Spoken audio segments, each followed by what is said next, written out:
नमस्कार, ये आकाशवाणी पटना है। अब आप अभिषेक दास से प्रादेशिक समाचार सुनिए।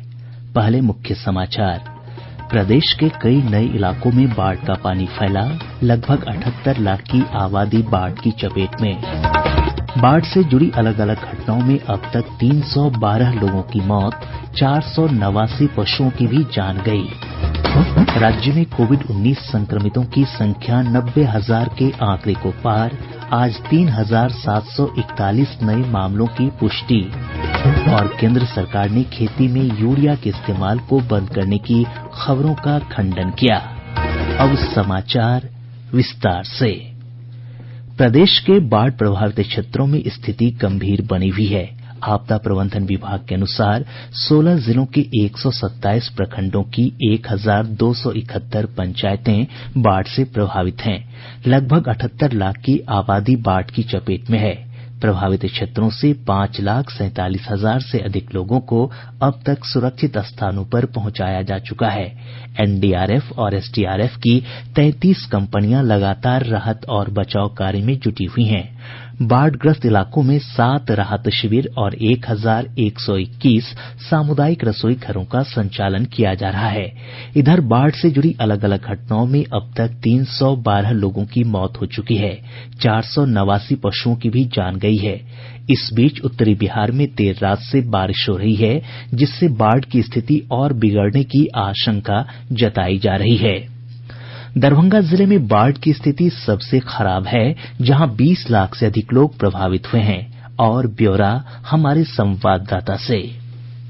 दरभंगा जिले के 18 में से 15 प्रखंड बाढ़ की चपेट में है। बागमती और करेह नदी के जलस्तर में हालांकि कमी आई है, लेकिन स्थिति में अब भी बहुत सुधार नहीं हुआ है। ग्रामीण क्षेत्रों के साथ साथ शहरी इलाके भी जलमग्न हैं। बाढ़ प्रभावित लोग राहत सामग्रियों की मांग को लेकर जगह जगह प्रदर्शन कर रहे हैं। इधर सरकार ने लगभग 3,44,000 से अधिक परिवारों को 6,6 हजार रूपये की सहायता राशि उपलब्ध करा दी है। आकाशवाणी समाचार के लिए दरभंगा से मैं मणिकांत झा।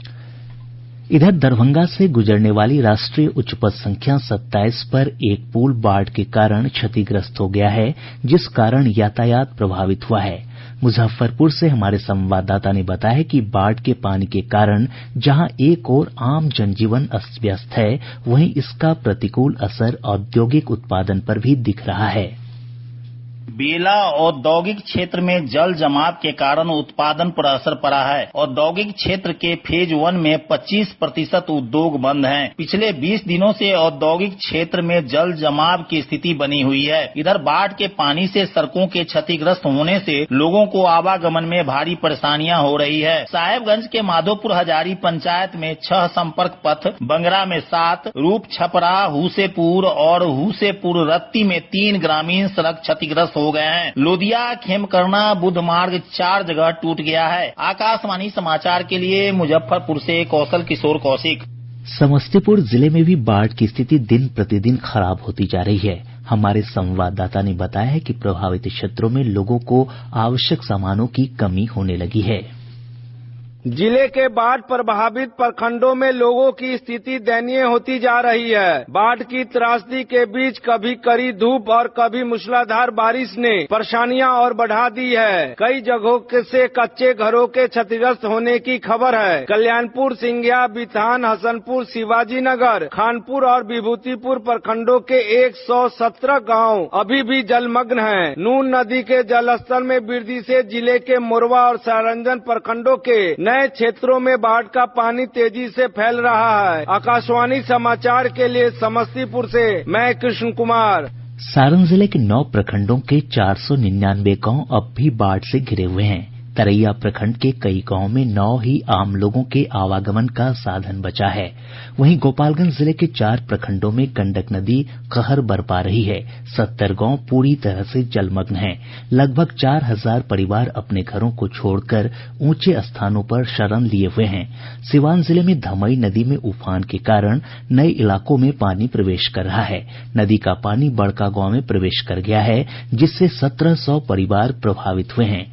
वैशाली से हमारे संवाददाता ने बताया है कि जिले के कई नए क्षेत्रों में बाया नदी का पानी प्रवेश कर गया है।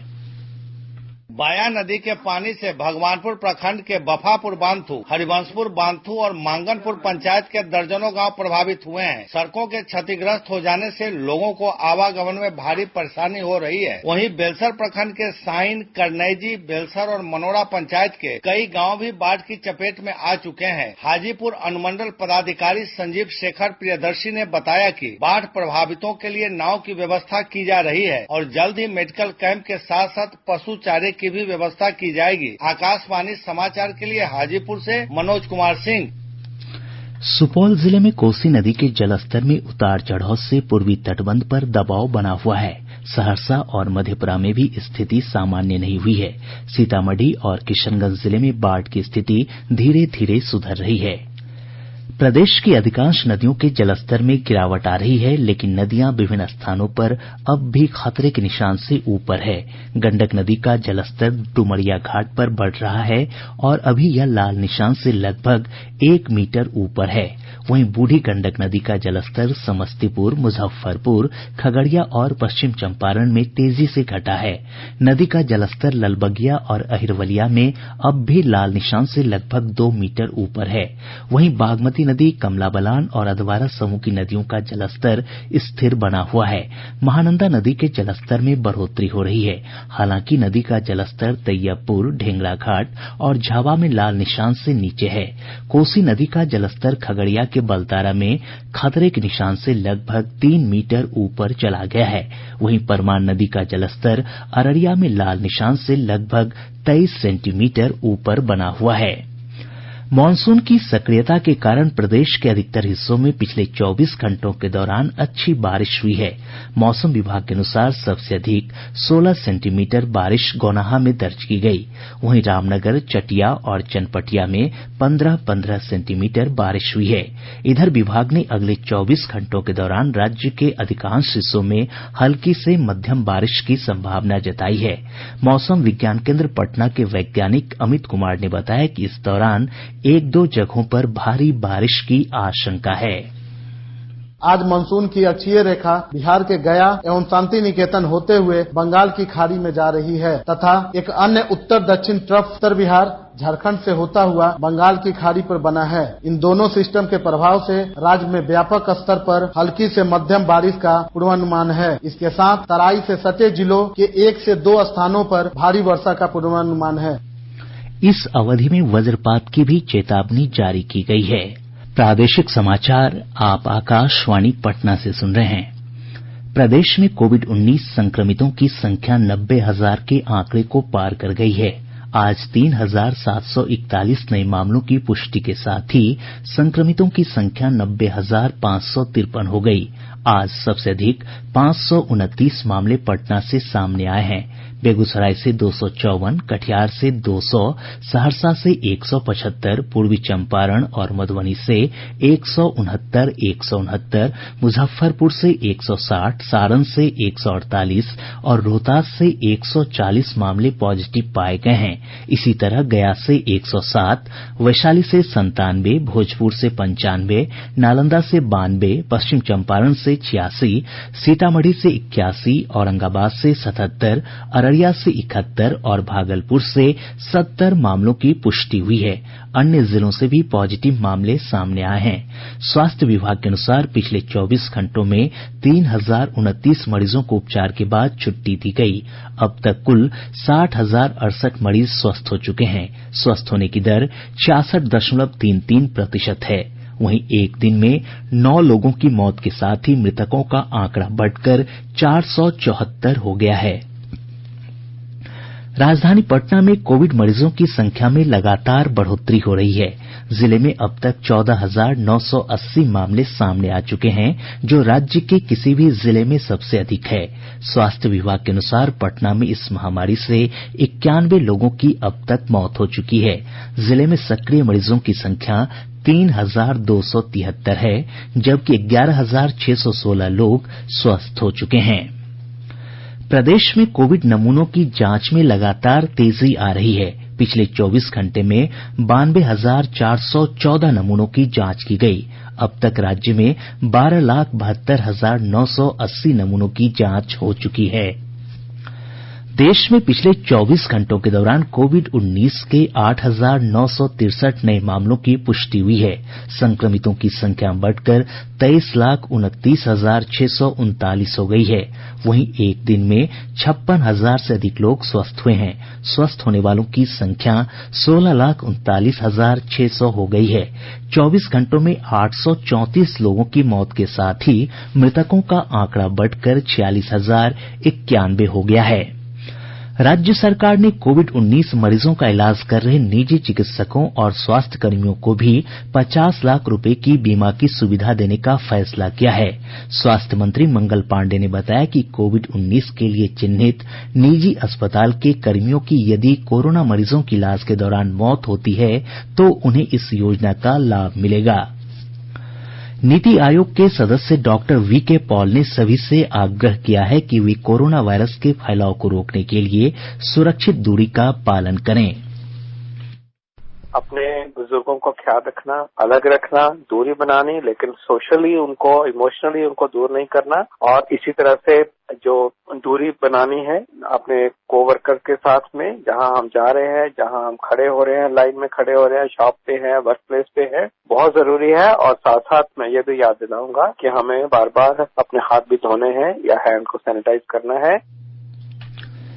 प्रदेश की निचली अदालतों में आज से वर्चुअल माध्यम से कामकाज शुरू हो गया है। कोरोना संक्रमण के बढ़ते खतरे को देखते हुए निचली अदालतों में लगभग 3 सप्ताह से मामलों की सुनवाई बंद थी। केंद्र सरकार ने एक दैनिक समाचार पत्र में प्रकाशित उस खबर का खंडन किया है जिसमें दावा किया गया है कि सरकार खेती में यूरिया के इस्तेमाल को बंद करने जा रही है। पत्र सूचना कार्यालय पीआईबी ने एक ट्वीट में इस खबर को सरासर झूठ बताया है। सरकार की ओर से स्पष्ट किया गया है कि उसने खेती में यूरिया का इस्तेमाल बंद करने के बारे में कोई फैसला नहीं किया है। मुख्यमंत्री नीतीश कुमार ने आज 5,024 करोड़ रुपए की 217 योजनाओं का उद्घाटन और शिलान्यास किया। श्री कुमार ने वीडियो कॉन्फ्रेंस के जरिए मुजफ्फरपुर और गोपालगंज को जोड़ने वाले गंडक नदी पर बने बंगरा पुल का उद्घाटन किया। बंगरा पुल से दोनों शहरों के बीच की दूरी 40 किलोमीटर कम हो जाएगी और इससे 6 जिलों के लोगों को लाभ होगा। मुख्यमंत्री ने डुमरी सरमेरा रोड का भी उद्घाटन किया। पटना के रामकृष्णा नगर थाना क्षेत्र में अपराधियों ने एक पेट्रोल पंप कर्मी को गोली मारकर लगभग 7 लाख रुपए लूट लिए। घायल कर्मी का एक निजी अस्पताल में इलाज चल रहा है। खगड़िया जिले के नगर थाना क्षेत्र से पुलिस ने एक पिकअप वैन से 4,500 बोतल शराब के साथ एक व्यक्ति को गिरफ्तार किया है। और अब अंत में मुख्य समाचार एक बार फिर। प्रदेश के कई नए इलाकों में बाढ़ का पानी फैला, लगभग 78 लाख की आबादी बाढ़ की चपेट में। बाढ़ से जुड़ी अलग अलग घटनाओं में अब तक 312 लोगों की मौत, 489 पशुओं की भी जान गई। राज्य में कोविड-19 संक्रमितों की संख्या 90,000 के आंकड़े को पार, आज 3,741 नए मामलों की पुष्टि। और केंद्र सरकार ने खेती में यूरिया के इस्तेमाल को बंद करने की खबरों का खंडन किया। इसके साथ ही आकाशवाणी पटना से प्रसारित प्रादेशिक समाचार का ये अंक समाप्त हुआ। घर में रहिए, सुरक्षित रहिए और सुनते रहिए आकाशवाणी।